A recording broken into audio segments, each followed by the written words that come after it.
ચાલો શિક્ષણના એક મોટા વિચારને સરળ રીતે સમજીએ. ચાલો એક સવાલથી શરૂઆત કરીએ. શું થાય જો સ્કૂલની દિવાલો બોલવા લાગે? આપણે તો એમ જ માનીએ છીએ કે સ્કૂલ તો બસ ભણવાની એક જગ્યા છે.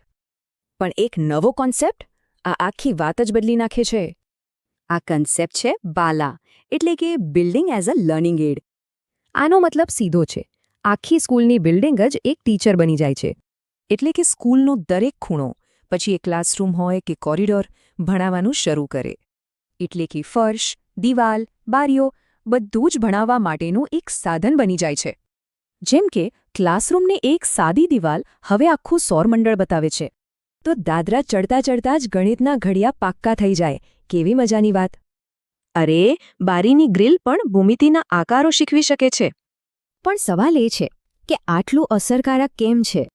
જુઓ, બાલા તત્વો ટકી જાય છે, 24 કલાક હાજર હોય છે અને ખર્ચ પણ ઓછો. આનાથી સ્કૂલ બાળકો માટે વધુ મજેદાર અને ગમતી જગ્યા બની જાય છે. એટલું જ નહીં, બાળકો પોતાની જાતે શીખે છે અને બધા સાથે ભળી શકે છે. તો ગુજરાતમાં આ સફર કેવી રહે? ચાલો જોઈએ. આજે રાજ્યમાં 2558થી પણ વધુ મોડલ સ્કૂલો બાલાનો અમલ કરી રહી છે. ખરેખર તો આ કોઈ પણ સ્કૂલને ભણતરનું કેન્દ્ર બનાવવા માટેની એક રીત છે. તો વિચારો, જો આપણી ઇમારતો ભણાવી શકે તો શિક્ષણનું ભવિષ્ય કેવું હશે? આપણે સૌ જાણીએ છીએ કે શાળાની ઇમારતો આપણી સૌથી મૂલ્યવાન સંપત્તિઓમાંની એક છે.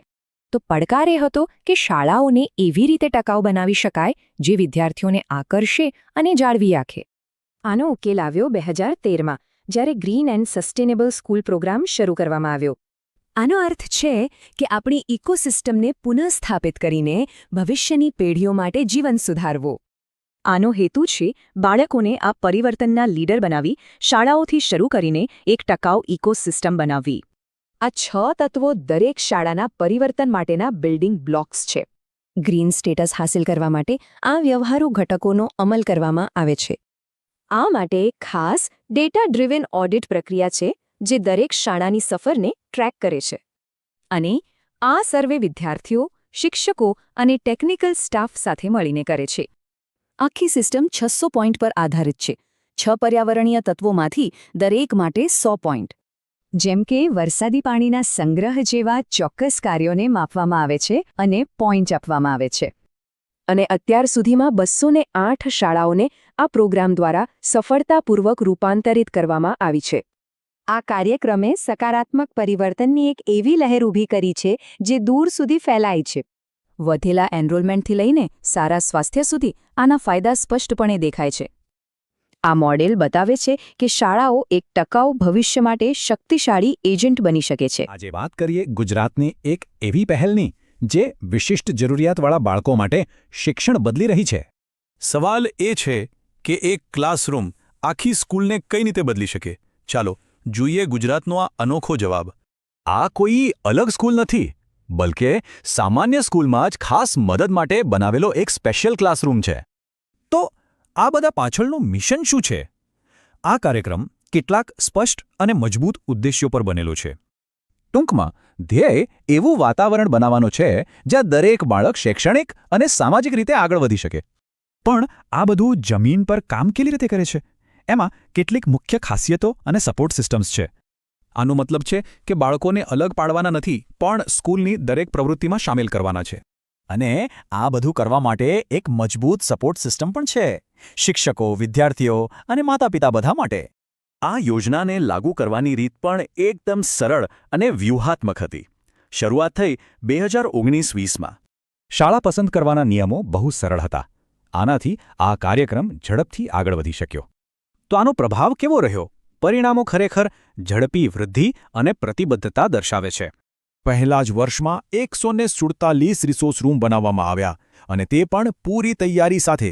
આ રૂમ્સ સાચા અર્થમાં શીખવાના કેન્દ્રો બન્યા, જે દરેક બાળકની જરૂરિયાત પૂરી કરી શકે. પણ વાત ફક્ત એક રૂમની નહોતી. આનાથી આખી સ્કૂલનું વાતાવરણ જ બદલાઈ ગયું. આ બધા ફેરફારોએ સ્કૂલને આખા સમાજ માટે એક મોડેલ ઇન્ક્લુઝિવ સ્કૂલ બનાવી દીધી. અને પછીના વર્ષે બીજા 500 રિસોર્સ રૂમ્સ બન્યા.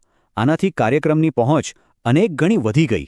આ આંકડા એક સ્પષ્ટ ગતિ દર્શાવે છે. લક્ષ્ય છે દરેક ક્લસ્ટરમાં આવી એક મોડલ સ્કૂલ હોય. એટલે કે આ પહેલ ફક્ત રૂમ્સ નથી બનાવી રહી પણ સમાવેશન માટે એક ઉદાહરણ પૂરું પાડી રહી છે. ગુજરાતની આ પહેલ બતાવે છે કે કઈ રીતે દરેક માટે શિક્ષણને સુલભ બનાવી શકાય છે. ચાલો ગુજરાતના એક નવા શૈક્ષણિક કાર્યક્રમ ચેતના પર એક નજર નાખીએ. ખાસ જરૂરિયાતવાળા બાળકો સુધી શિક્ષણ પહોંચાડવું એક મોટો પડકાર છે. તો ચાલો જોઈએ. ગુજરાતમાં આ પડકારનો જવાબ છે એક નવીન ડિજિટલ પહેલ. ચેતના એક એવી મોબાઈલ એપ્લિકેશન છે જે શિક્ષકોની ક્ષમતા વધારવા માટે બનાવવામાં આવી છે. આ એપ્લિકેશન કેટલીક મુખ્ય સુવિધાઓ દ્વારા શીખવાનો એક સંપૂર્ણ અનુભવ પૂરો પાડે છે. હવે આની સૌથી રસપ્રદ વાત એ છે કે આખો અભ્યાસક્રમ કેવી રીતે ગોઠવવામાં આવ્યો છે. આ કાર્યક્રમ 3 મોડ્યુલમાં વહેંચાયેલો છે, જે બેઝિકથી એડવાન્સ લેવલ સુધી જાય છે.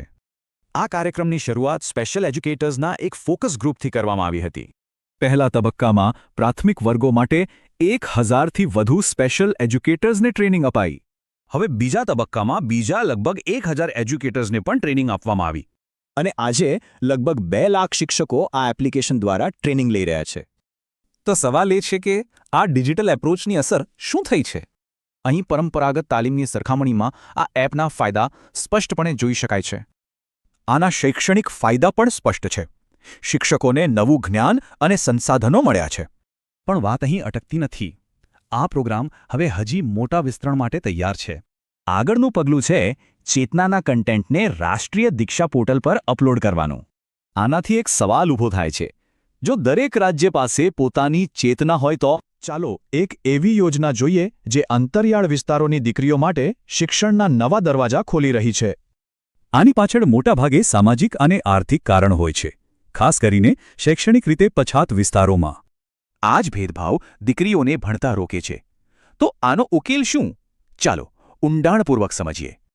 આ જ પડકારને પહોંચી વળવા સરકારે કસ્તુરબા ગાંધી બાલિકા વિદ્યાલય એટલે કે KGBV યોજના શરૂ કરી. આ યોજના ખાસ એ દીકરીઓ પર ધ્યાન કેન્દ્રિત કરે છે જેમને શિક્ષણની સૌથી વધુ જરૂર છે.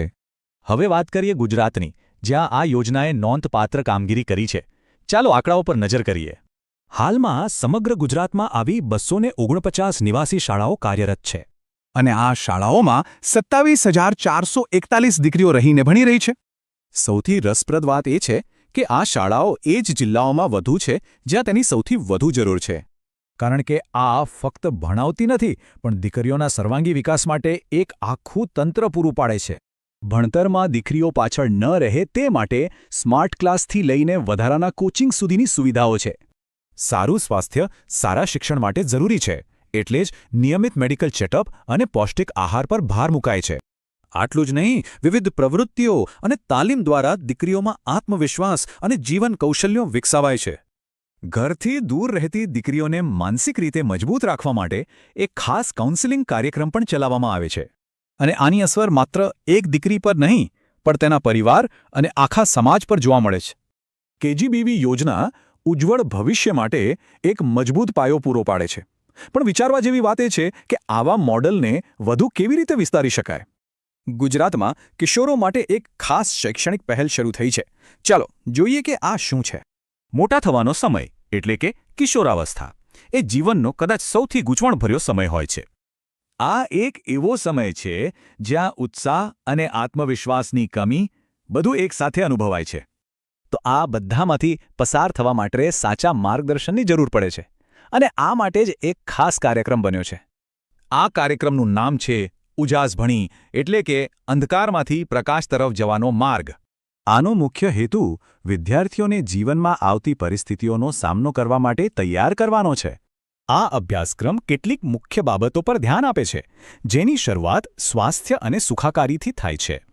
આમાં શરીરમાં થતા ફેરફારોથી લઈને માસિક સ્વચ્છતા જેવી ખૂબ જ જરૂરી વાતોને આવરી લેવાય છે. સ્વચ્છતાની સાથે પોષણ પણ એટલું જ જરૂરી છે. આ કાર્યક્રમ કુપોષણ જેવી સમસ્યાઓ પર પણ ધ્યાન આપે છે. પણ વાત માત્ર શારીરિક સ્વાસ્થ્યની નથી. પોતાના કાનૂની અધિકારોને જાણવા પણ એટલા જ જરૂરી છે. ખાસ કરીને પોક્સો એક્ટ જેવા કાયદાઓ વિશે માહિતી અપાય છે, જે બાળ શોષણ સામે રક્ષણ આપે છે. આમાં બાળ લગ્ન જેવી ખોટી પ્રથાઓ અને બાળ અધિકારો વચ્ચેનો તફાવત સ્પષ્ટ રીતે સમજાવવામાં આવે છે. તો સવાલ એ છે કે આ પહેલ આખરે કેટલા વિદ્યાર્થીઓ સુધી પહોંચી છે? જવાબ છે 1.83 લાખથી પણ વધુ વિદ્યાર્થીઓ આ એક ખૂબ મોટો આંકડો છે. એટલે કે ગુજરાતના લગભગ બધા જ 37 જિલ્લાની 1100થી વધુ શાળાઓમાં આ કાર્યક્રમ ચાલી રહ્યો છે. આ બધું જોયા પછી એક મોટો સવાલ એ થાય છે કે શું આવું શિક્ષણ એક આછી પેઢીને સાચે જ પ્રકાશ તરફ લઈ જઈ શકશે? આજે આપણે વાત કરીશું ગુજરાતના એક ખાસ શૈક્ષણિક કાર્યક્રમ મીનાની દુનિયા વિશે. સારા ભવિષ્ય માટે આ સવાલ બહુ જ જરૂરી છે અને એનો એક મજેદાર જવાબ પણ છે. આ જવાબ છે સમગ્ર શિક્ષાની સમાનતા પહેલ હેઠળ શરૂ થયેલો કાર્યક્રમ મીનાની દુનિયા. તો આ મીનાની દુનિયા છે શું? આ એક શૈક્ષણિક રેડિયો કાર્યક્રમ છે જે સામાજિક મુદ્દાઓ પર જાગૃતિ લાવે છે. ચાલો ફટાફટ એની કેટલીક મુખ્ય વિગતો પર નજર નાખીએ. આ કાર્યક્રમ 2017માં શરૂ થયો હતો અને દર અઠવાડિયે મંગળવાર અને શુક્રવારે પ્રસારિત થાય છે. પણ સવાલ એ છે કે આ કાર્યક્રમ આટલી બધી શાળાઓ સુધી પહોંચે છે કેવી રીતે? આ માટે 3 સ્ટેપ્સ છે. બાયસેક ચેનલ પર પ્રસારણ, પછી પ્રાર્થના સભામાં બધા સાંભળે અને શિક્ષકોને પણ ગાઈડ મળે. અને હા, આ કાર્યક્રમમાં બહુ જ મહત્વના વિષયોની વાત થાય છે, જેમ કે શિક્ષણનો અધિકાર, લિંગ સમાનતા, બાળ અધિકાર અને સ્વચ્છતા જેવા વિષયો. પણ આ બધું બરાબર ચાલે છે કે નહીં એની ખાતરી કેવી રીતે થાય? એના માટે ડિજિટલ મોનિટરિંગ થાય છે, ઓનલાઈન ગૂગલ ફોર્મ્સ અને એક ખાસ CRC એપનો ઉપયોગ કરીને. અને ખબર છે, આ મોનિટરિંગથી એક બહુ જ રસપ્રદ અને સકારાત્મક પરિણામ સામે આવ્યું છે. તે એ છે કે આ કાર્યક્રમને કારણે શાળાઓમાં વિદ્યાર્થીઓની હાજરી વધી છે. મતલબ કે જ્યારે ભણવામાં મજા આવે અને વિષયો જીવન સાથે જોડાયેલા હોય તો બાળકો શાળાએ આવવાનું પસંદ કરે છે. તો પછી વિચારવા જેવી વાત એ છે કે આવા કાર્યક્રમો ગુજરાતનું ભવિષ્ય કેટલું સશક્ત બનાવશે. ચાલો આજે એક એવી સરકારી પહેલ વિશે જાણીએ જે લાખો વિદ્યાર્થીનીઓને સશક્ત બનાવી રહી છે. 10 લાખથી વધુ વિદ્યાર્થીનીઓને ટ્રેનિંગ. સવાલ એ છે તે ગુજરાત સરકારે આ કેવી રીતે કરી બતાવ્યું? આ ભવ્ય પહેલનું નામ છે રાણી લક્ષ્મીબાઈ આત્મરક્ષા પ્રશિક્ષણ. પણ આ ટ્રેનિંગમાં બરાબર શું શીખવવામાં આવે છે? ચાલો જોઈએ. આમાં કરાટે, જુડો, પંચિંગ મતલબ કે એકદમ પ્રેક્ટિકલ ટ્રેનિંગ અપાય છે. તો આટલું મોટું આયોજન થાય છે કેવી રીતે? જુઓ, આ છે એના 4 સરળ સ્ટેપ્સ. હવે જે આંકડા આવશે એ ખરેખર ચોંકાવનારા છે. ચાલો જોઈએ. પહેલાં તો ઉચ્ચ પ્રાથમિક શાળાઓ. અહીં 10 લાખથી વધુ વિદ્યાર્થીનીઓને ટ્રેનિંગ મળી. અને એટલું જ નહીં, માધ્યમિક શાળાઓમાંથી પણ લગભગ 89,000 વિદ્યાર્થીનીઓ જોડાઈ. આ બધું થયું રાજ્યભરની લગભગ 23,000 શાળાઓમાં. વિચાર કરો. પણ વાત ખાલી આંકડાઓની નથી. આની અસલી સફળતા તો બીજે ક્યાંક છે. આ ટ્રેનિંગ પછી વિદ્યાર્થીનીઓએ તો કમાલ કરી દીધી. નેશનલ અને ઇન્ટરનેશનલ લેવલે મેડલ્સ જીત્યા. અને પછી આવી કોવિડ-19ની મહામારી. પણ આ પ્રોગ્રામ અટક્યું નહીં, ઉલટાનો બદલાયો. તો શું થયું? રૂબરૂ તાલીમ બંધ થઈ ગઈ અને દીક્ષા પોર્ટલ પર 24 એપિસોડની ઓનલાઈન સિરીઝ શરૂ થઈ. તો આનો મુખ્ય ઉદ્દેશ્ય ખાલી ટેકનિક શીખવવાનો નથી, પણ આત્મવિશ્વાસ અને આત્મનિર્ભરતા જગાવવાનો છે. આ બધું જોયા પછી એક સવાલ થાય છે. જ્યારે સેલ્ફ ડિફેન્સ શિક્ષણનો ભાગ બને ત્યારે એની લાંબા ગાળાની અસર શું હોય? ચાલો ભારતની એક અનોખી પહેલ વિશે જાણીએ, જ્યાં પ્રતીક અને સિસ્ટમ બંનેનો સંગમ જોવા મળે છે. જે દીકરીઓને ધ્વજ ફરકાવવાનો મોકો મળે છે એમના માટે આ એકદમ ખાસ અને ગર્વની ક્ષણ હોય છે.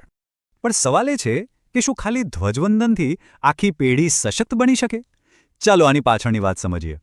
આ કાર્યક્રમ ગુજરાતમાં શરૂ થયો અને તે બેટી બચાવો બેટી પઢાઓ અભિયાનનો જ એક ભાગ છે. વડાપ્રધાનના ઉલ્લેખ પછી આ પહેલ આખા દેશમાં ચર્ચામાં આવી. તો ચાલો જોઈએ કે આ કામ કઈ રીતે કરે છે. મતલબ કે પસંદગીનો સીધો સંબંધ શિક્ષણ અને સૌને સાથે રાખવાની ભાવના સાથે છે. એટલું જ નહીં, ગામની દરેક નવી જન્મેલી દીકરીની માતાને પણ ખાસ મહેમાન તરીકે સન્માનિત કરાય છે. પણ આ સમારોહ તો માત્ર એક ચહેરો છે. આની પાછળ શાળાઓમાં સમાનતા લાવવાની એક મોટી યોજના છે. અને આ યોજનાનો પાયો છે જેન્ડર ઓડિટ, જે પડદા પાછળ રહીને ખરું પરિવર્તન લાવવાનું કામ કરે છે. એક ખાસ 22 પોઈન્ટની ચેકલિસ્ટથી 3 મુખ્ય ક્ષેત્રોમાં રહેલા ભેદભાવને શોધીને દૂર કરાય છે. અને આ કોઈ એક વખતની તપાસ નથી. વર્ષમાં 2 વાર ઓડિટ થાય છે, જેથી ખાતરી કરી શકાય કે સુધારા થઈ રહ્યા છે. આખી યોજના દીકરીઓના શિક્ષણ માટે એક સપોર્ટ સિસ્ટમ બનાવે છે, જેમાં ઘણા સરકારી વિભાગો સાથે કામ કરે છે. જુઓ કઈ રીતે અલગ અલગ વિભાગો જેમ કે આરોગ્ય, રમતગમત અને ગૃહ વિભાગ સાથે મળીને કામ કરે છે.